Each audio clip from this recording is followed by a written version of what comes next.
Praise the Lord. सबको जय मसीह की। मेरे प्रिय, मुझे खुशी है कि मैं परमेश्वर के वचन से आप लोगों के साथ, परमेश्वर के वचन के द्वारा आप लोगों के साथ बातें करने जा रहा हूँ।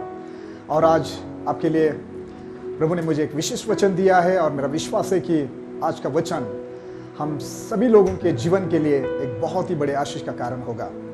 तो आइए इस समय हम प्रार्थना करेंगे, अपने सिरों को झुकाएंगे और आंखें बंद करेंगे और प्रार्थना करेंगे कि आज के वचन के द्वारा प्रभु हमसे बातें करें। और आज के वचन को हम प्रभु को कहेंगे कि प्रभु, हम आपको इजाजत देते कि तू आपने वचन के द्वारा हमारे जीवन में काम कर। आज का वचन हमारे जीवन को बदलने वाला होने पाए और हमारे जीवन में बहुत ऐसे आशीष लाने वाला होने पाए। तो इस समय आइए हम प्रार्थना करेंगे।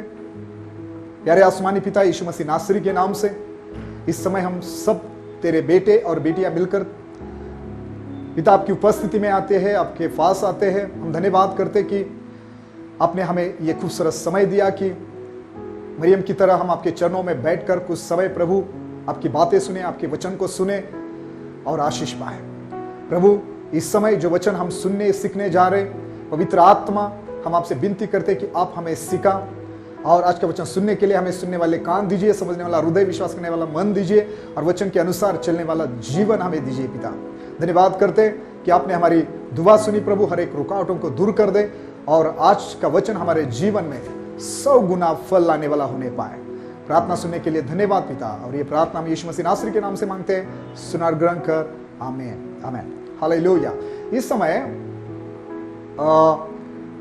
मैं कुछ वचन आप लोगों के लिए पढ़ने जा रहा हूं और जो वचन मैं पढ़ने जा रहा हूं उसके पहले मुझे बताने दीजिए मेरे प्रियो, पिछले 19 साल से 18-19 साल से मैं प्रभु की सेवकाई कर रहा हूं और कई सारे अलग अलग जगहों में, अलग अलग कलीसिया में प्रभु ने मुझे सेवकाई करने का मौका दिया।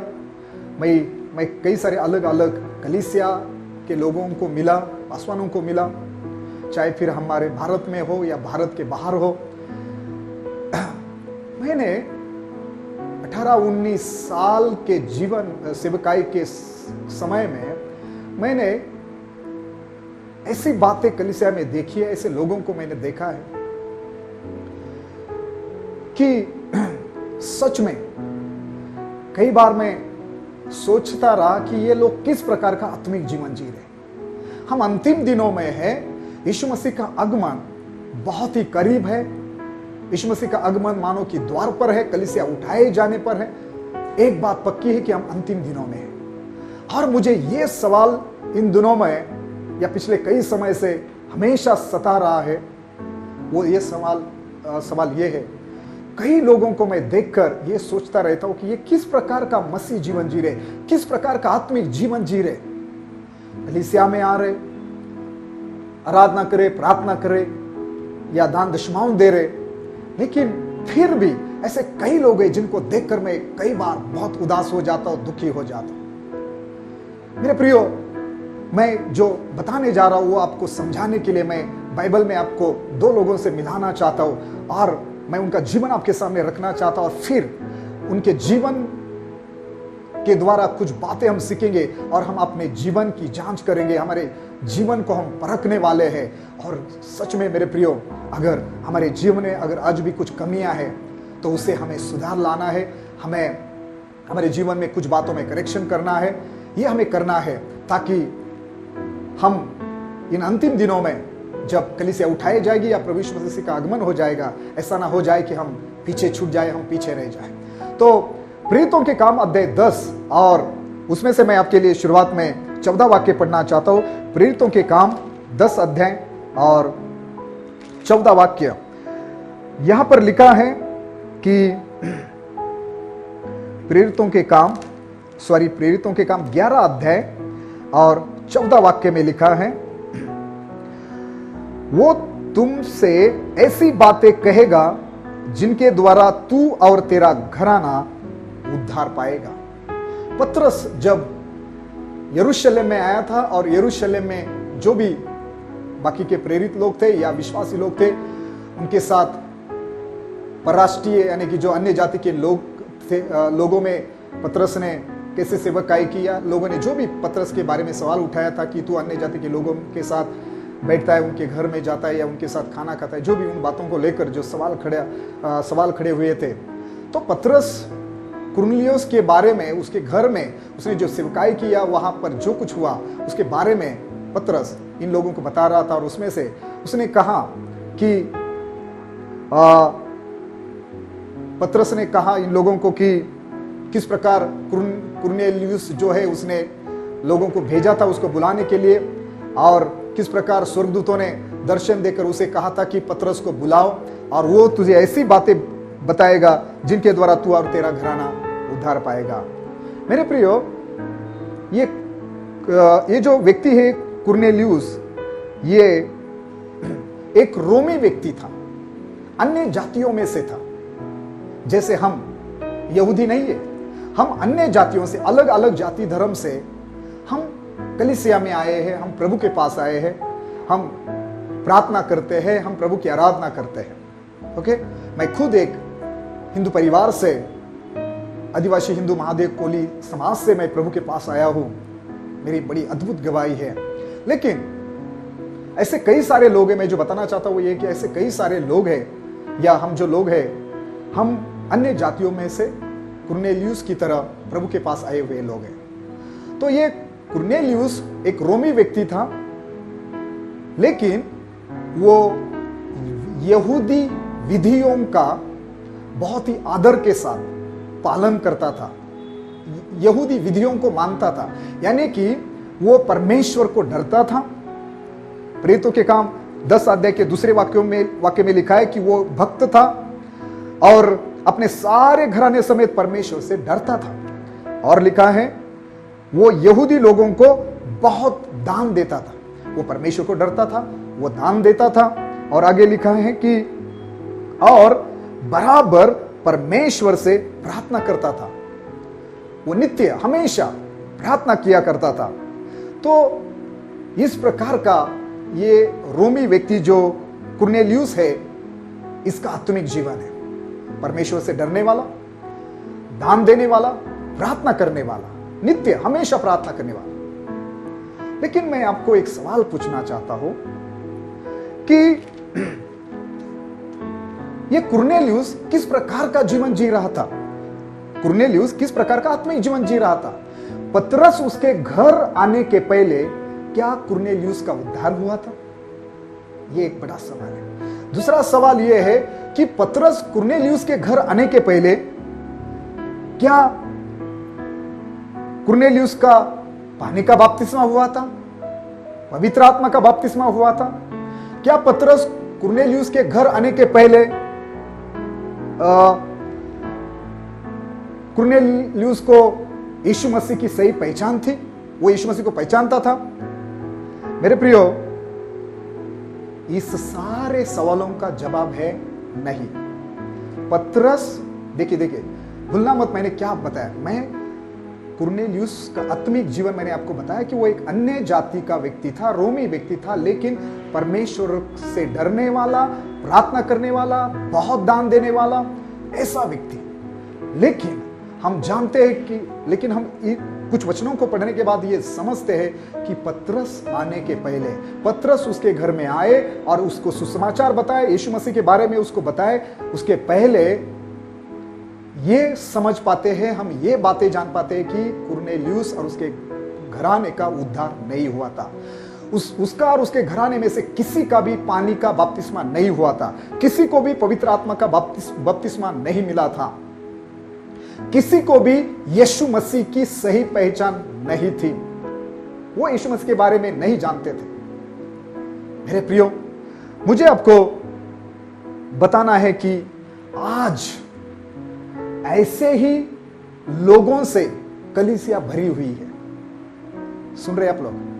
मेरी भी कुछ कलीसिया है, मेरे भी कलीसिया में कुरनेलियुस की तरह कई लोग हैं, 10 साल से 15 साल से चर्च में आ रहे, लेकिन उनको यीशु मसीह की ठीक से पहचान नहीं है, क्योंकि वो बाइबल ही नहीं पढ़ते, वो वचन ही ठीक से नहीं सुनते या नहीं ग्रहण करते।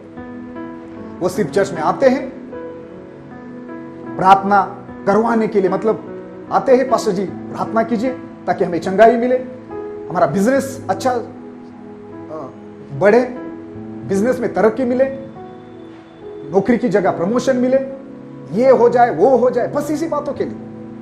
ना तो उनको यीशु मसीह की सही पहचाने, ना तो उनका मानो कि उद्धार हुआ है, नहीं।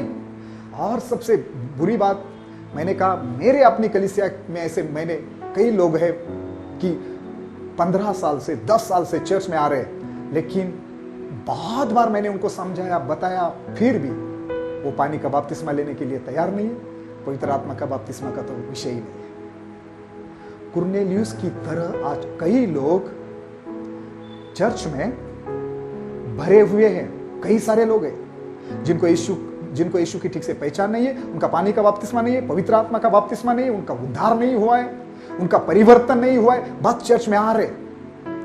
कुरनेलियुस क्या कर रहा था? परमेश्वर से डरता था, दान देता था, प्रार्थना करता था, सारे यहूदी विधियों का पालन करता था, लेकिन फिर भी उसका उद्धार नहीं हुआ था।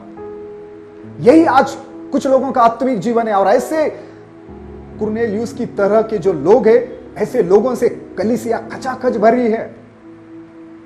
मैं बड़ा दुखी हो जाता हूं ऐसे लोगों को देखकर। मेरे कलीसिया का एक परिवार है, मैं पिछले 10-15 साल से उनको कई बार बताया, ब्रदर सिस्टर बपतिस्मा ले लो, नाम दे दो, इस बार तो बपतिस्मा कुछ लोगों के बपतिस्मा होने वाले, बपतिस्मा विधि होने वाला है, आप लोगों का नाम दीजिए।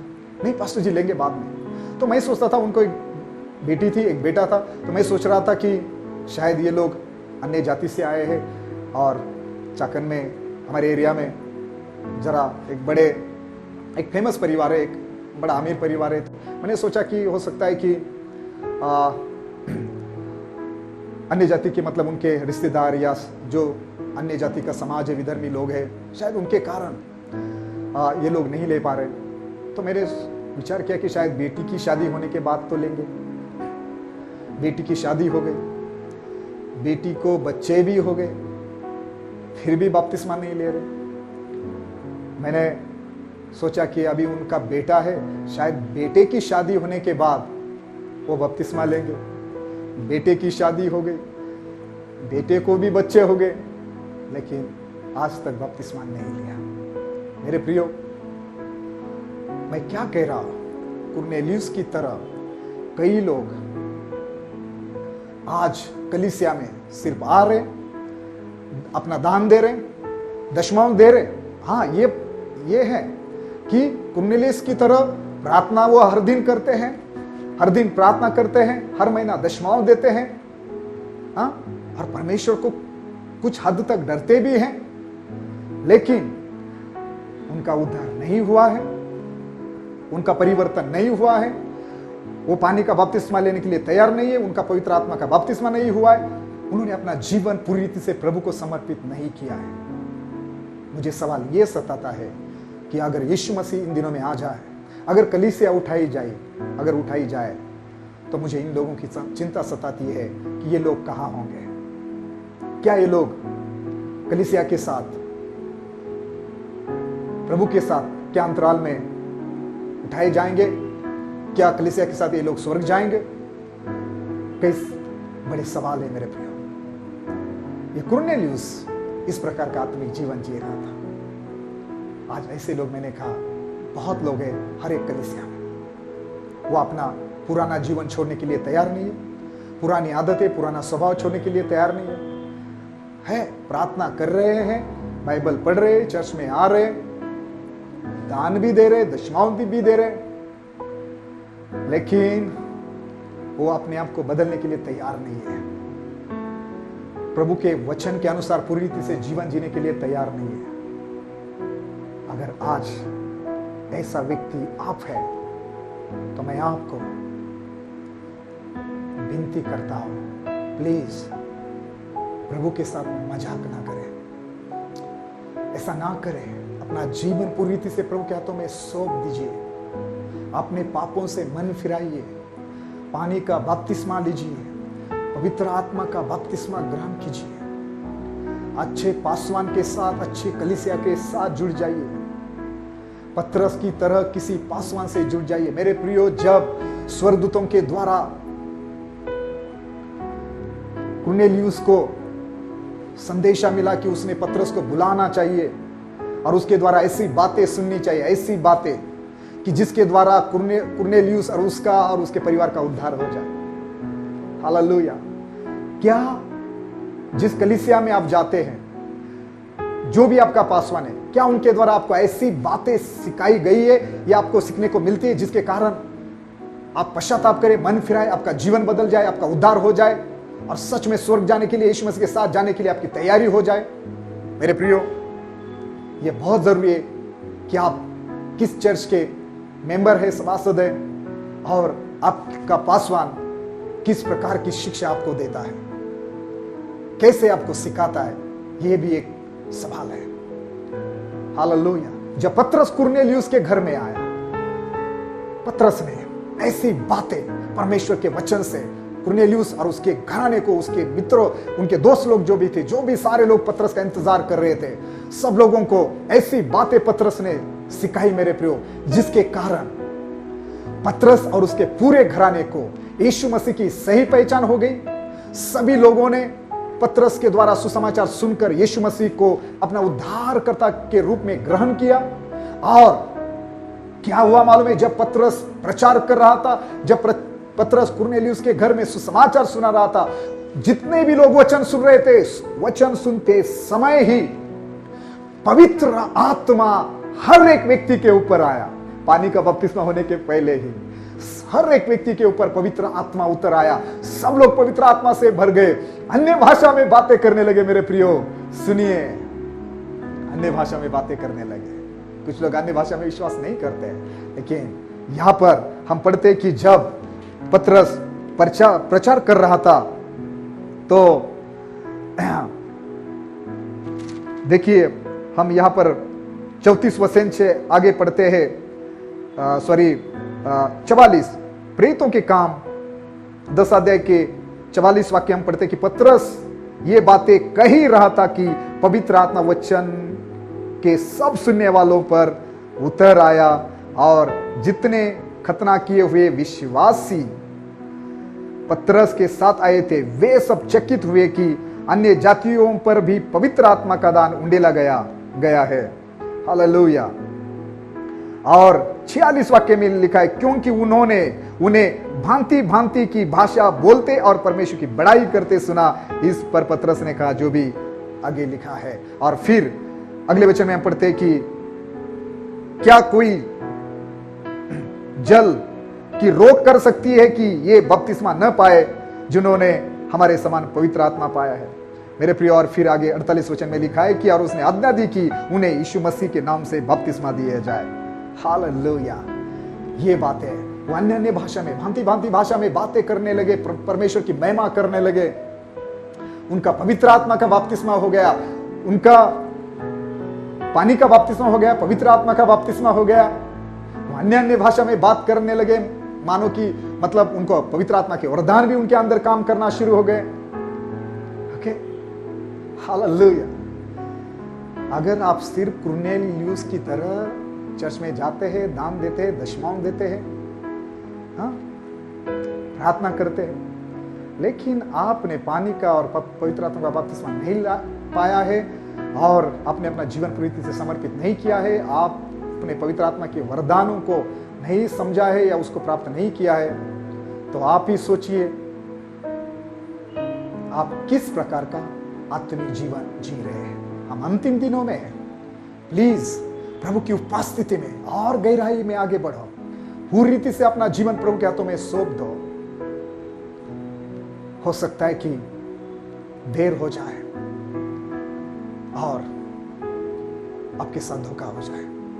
प्रभु आने के पहले, कलीसिया उठाए जाने के पहले अपना पूरा जीवन प्रभु के हाथों में सौंप दो। मन फिराओ, पानी का बपतिस्मा लो, पवित्र आत्मा का बपतिस्मा प्राप्त करो, पवित्र आत्मा के वरदानों से भर जाओ और एक परिपूर्ण मसीह जीवन, आत्मिक जीवन इन दिनों में जीने की कोशिश करो। हालेलुया। मेरे प्रियो,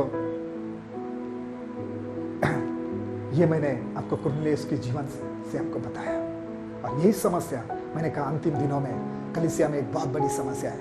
लोग तो बहुत आ रहे कलीसिया में, बहुत लोग आ रहे, अन्य अन्य जाति से लोग आ रहे, लेकिन कई लोगों का जीवन कुरनेलियुस की तरह है। लेकिन अगर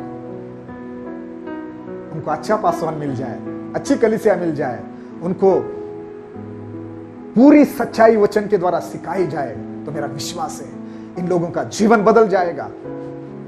वो पानी का बपतिस्मा लेंगे, पवित्र आत्मा का बपतिस्मा प्राप्त करेंगे, वरदान प्राप्त करेंगे, और यीशु मसीह के आगमन के लिए ये लोग तैयार हो जाएंगे। आमीन।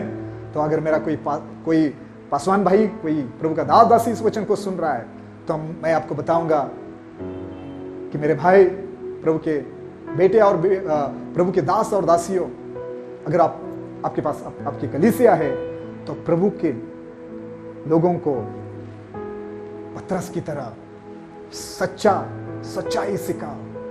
उनको सिखाओ कि उनका पानी का बपतिस्मा होना, पवित्र आत्मा का बपतिस्मा प्राप्त करना, या वरदान, या पूरी रीति से एक समर्पित जीवन जीना, या पवित्र जीवन जीना, प्रभु के लिए कैसे तैयार होना, ये सारी बातें कितना जरूरी है, उनको सिखाओ, ताकि सब लोग उद्धार पाए, पूरा का पूरा उनका परिवार उद्धार पाए, कुरनेलियुस की परिवार की तरह।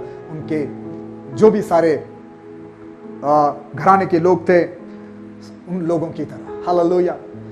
मेरे प्रिय, प्रेतों के काम 8 अध्याय में एक खोजा व्यक्ति के बारे में हम पढ़ते हैं, और स्वर्गदूत ने उसे कहा, प्रेतों के काम 8 अध्याय और 26 और 27 वाक्य अगर हम पढ़ते हैं, तो वहां एक वचन है। उसके पहले अगर हम पढ़े 26 वचन में, तो 26 वचन में अगर पढ़ते हैं, तो वहां पर लिखा है, फिर प्रभु के एक स्वर्गदूत ने फिलिप्पुस से कहा, उठ और दक्षिण की ओर उस मार्ग पर जा जो यरूशलेम से गजा को जाता है, ये रेगिस्तानी मार्ग है। हालेलुया। तो 27 वचन में हम पढ़ते कि वो उठकर चल दिया, और देखो कुछ देश का एक मनुष्य आ रहा था, जो खोजा और कुशियों की रानी कंदाके का मंत्री और खजांची था। ओके, वो आराधना करने को यरूशलेम आया था। वचन 28 अगर मैं पढ़ूं तो आगे लिखा है, वो अपने रथ पर बैठा हुआ था और यशायाह भविष्यवक्ता की पुस्तक पढ़ता हुआ लौटा जा रहा था। वाह, कितनी खूबसूरत बात है। ये जो एक कुशी देश का एक खोजा है, जो कुशियों की जो रानी कंदाके का मंत्री और मंत्री और खजांची था। बहुत बड़ा व्यक्ति, बहुत बड़ा अधिकारी। ओके, और एक अन्य जाति से एक व्यक्ति है, लेकिन वो यहूदियों के परमेश्वर पर भरोसा करता है। वो यरूशलेम में आराधना करने के लिए आया था। वाह, हालेलुया। आज इस खोजा की तरह अन्य जातियों में से कई लोग हर एक कलीसिया में बड़ी संख्या में प्रभु की आराधना करने के लिए आ रहे हैं। बहुत ही खुशी की बात है, बहुत ही खुशी की बात है। और वो बाइबल पढ़ते हैं, चर्च में आते हैं, आराधना करते हैं, कुरनेलियुस की तरह दान देते हैं, प्रार्थना करते हैं। लेकिन फिर भी एक सवाल है, ये लोग इन अंतिम दिनों में लोग हैं, इन लोगों के आत्मिक जीवन पर ध्यान दीजिए, किस प्रकार का आत्मिक जीवन ये जी रहे हैं। मेरे प्रियो, ये जो खोजा है कुशी देश का, देखो वो यरूशलेम में आराधना करने के लिए आया था। और सबसे खूबसूरत बात यह है कि वो जाते समय अपने रथ में यशायाह भविष्यवक्ता की किताब पढ़ रहा था। मतलब जब मानो कि चर्च छूटने के बाद घर जाते जाते बाइबल पढ़ रहा है। वाह, कितनी खुशी की बात है। लेकिन सवाल यह है, क्या उसका उद्धार हुआ था? क्या उसका पानी का बपतिस्मा हुआ था? क्या उसका पवित्र आत्मा का बपतिस्मा हुआ था? क्या उसको यीशु की सही पहचान हुई थी, या क्या यीशु की उसको पहचान थी?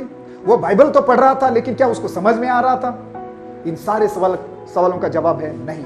क्योंकि जब पवित्र आत्मा ने कहा कि उसके रथ के साथ हो ले, लिखा है, आगे हम पढ़ते हैं कि 29 वचन में, तब आत्मा ने फिलिप्पुस से कहा, निकट जाकर इस रथ के साथ हो ले। और फिर फिलिप्पुस ने उसे पूछा कि तू जो पढ़ रहा है क्या उसे समझता भी है? उसे समझता भी है? तो उसने कहा नहीं, जब तक कोई नहीं समझाए मैं कैसे समझूंगा। मेरे प्रियो, मुझे खत्म करना है, उसके पहले मैं आपको बताऊं कि ये जो फिलिप्पुस है उसकी और इस कुशी देश के खोजा की मुलाकात होने के पहले, भेंट होने के पहले इस खोजा का उद्धार नहीं हुआ था। हाँ, वो चर्च में जा रहा था, यहूदियों के सभास्थान में जा रहा था आराधना करने के लिए, जाते समय वो बाइबल भी पढ़ रहा था, बहुत अच्छी बात है, लेकिन फिर भी उसको यीशु की सही पहचान नहीं थी, उसका उद्धार नहीं हुआ था, उसका पानी का पवित्र आत्मा का बपतिस्मा नहीं हुआ था, जो बाइबल वो पढ़ रहा था उसको समझ में नहीं आ रहा था। बस यही हो रहा है आज कलीसिया में। अन्य अन्य जाति से बहुत लोग कलीसिया में आ रहे, हम वो लोग हैं, लेकिन मालूम है इन लोगों का कुरनेलियुस की तरह, उसके परिवार की तरह, इस खोजा की तरह आज हम अन्य जातियों में से चर्च में प्रभु के पास आए हुए लोगों का, कई लोगों का आत्मिक जीवन है। कई लोग इस प्रकार का जीवन जी रहे, बाइबल पढ़ रहे लेकिन समझ में नहीं पा रहा, सुन रहे फिर भी नहीं समझ पा रहे, उनको यीशु की सही पहचान नहीं, उद्धार नहीं हुआ है, पानी का बपतिस्मा नहीं हुआ है, पवित्र आत्मा का बपतिस्मा नहीं हुआ है। ओके, इस खोजा की तरह कई लोगों का आत्मिक जीवन है।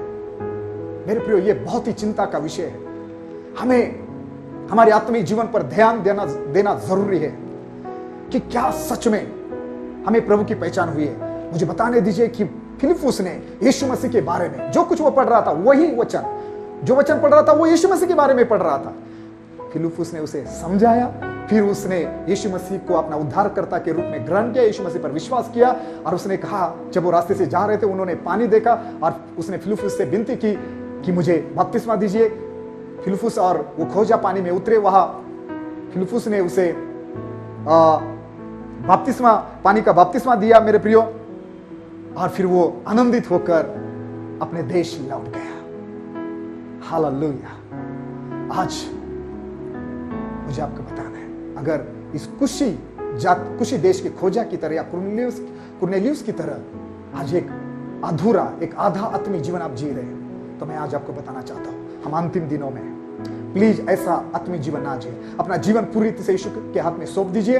यीशु मसीह का आगमन बहुत ही निकट है, कलीसिया उठाए जाने वाली है, और हमें अपने आत्मिक जीवन में बदलाव लाना है, हमें पूरी रीति से अपना जीवन समर्पित करना है। मैं विश्वास करता हूं कि इस वचन को सुनकर आप अच्छा निर्णय लेंगे, अपना जीवन पूरी तरह से प्रभु यीशु मसीह को सौंप देंगे और एक ऐसा जीवन जिएंगे जो एक सिद्ध या परिपूर्ण होगा। आमीन। प्रभु इस वचन के द्वारा आप सबको आशीष दे। आइए मैं आपके लिए छोटी सी दुआ करना चाहता हूं। प्यारे आसमानी पिता यीशु मसीह नासरी के नाम से मेरे लोगों के लिए मैं प्रार्थना करता हूं, अगर आज ये लोग इस कुशी देश के खोजा की तरह एक केवल नाम मात्र या अधूरा आत्मिक जीवन जी रहे, या कुरनेलियुस की तरह एक आधा आत्मिक जीवन जी रहे, तो मेरे पिता, मैं इन लोगों के लिए प्रार्थना करता हूं, प्लीज आज इन लोगों को अनुग्रह दे कि ये पूरी रीति से अपना जीवन यीशु को समर्पित करे। अगर इनका पानी का बपतिस्मा नहीं हुआ तो तुरंत ये लोग अपने पासवान से बातें करके पानी का बपतिस्मा ले, ये लोग पवित्र आत्मा का बपतिस्मा प्राप्त करे,